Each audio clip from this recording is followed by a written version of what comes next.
It's amazing how connected we are. And maybe the coronavirus has invited us as a world to see how connected we are. We share hopes and dreams and fears and anxieties with people all over the world during this time of pandemic. The book of the Acts of the Apostles also challenges us to see how connected all of these people are. For example, we hear about the apostles at the beginning.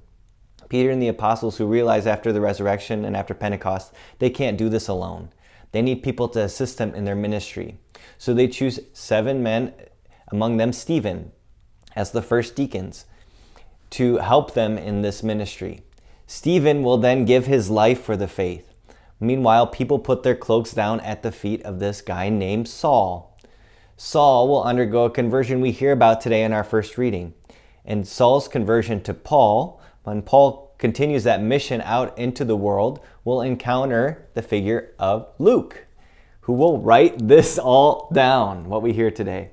So Luke was very much aware of how his own journey of faith was tied back to the apostles and the impact that their choices had on his own life. Now today we hear about probably the second major turning point in the Acts of the Apostles after the martyrdom of Stephen is this one of Paul's conversion, Saul's conversion into Paul. So important is this event that Luke is going to recount it a couple more times in Acts. And a couple things to notice about this passage. Saul is on his way from Jerusalem to Damascus, which is in modern-day Turkey. And as he is there, he is essentially to round up Christians who are part of the way. He is essentially captured by Christ. Notice that, the irony of this moment.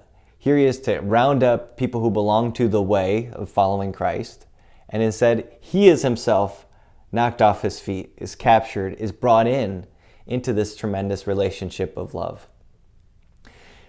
But notice how this happens. He is struck blind. He's made blind in order to see. And his own 3 days of blindness are an opportunity for him to see. His blindness allows him to see, allows him to recognize that this man who we thought was a lunatic, Christ, is truly the Messiah, and to change the direction, the way of his own life. So into this relationship, into this process of conversion is invited the figure of Ananias. Now the name Ananias should sound familiar to you because we talked about Ananias and Sapphira earlier in this book of the Acts. But this is a different Ananias. Whereas the first one was holding on to everything for himself, Ananias puts himself, this new Ananias, Ananias 2, puts his own wants and desires aside and makes himself vulnerable in order to bring the good news to Paul, or Saul into Paul. So we see how all of these lives are connected. Maybe too for us during this time of coronavirus and pandemic, we've realized how connected each of our lives are.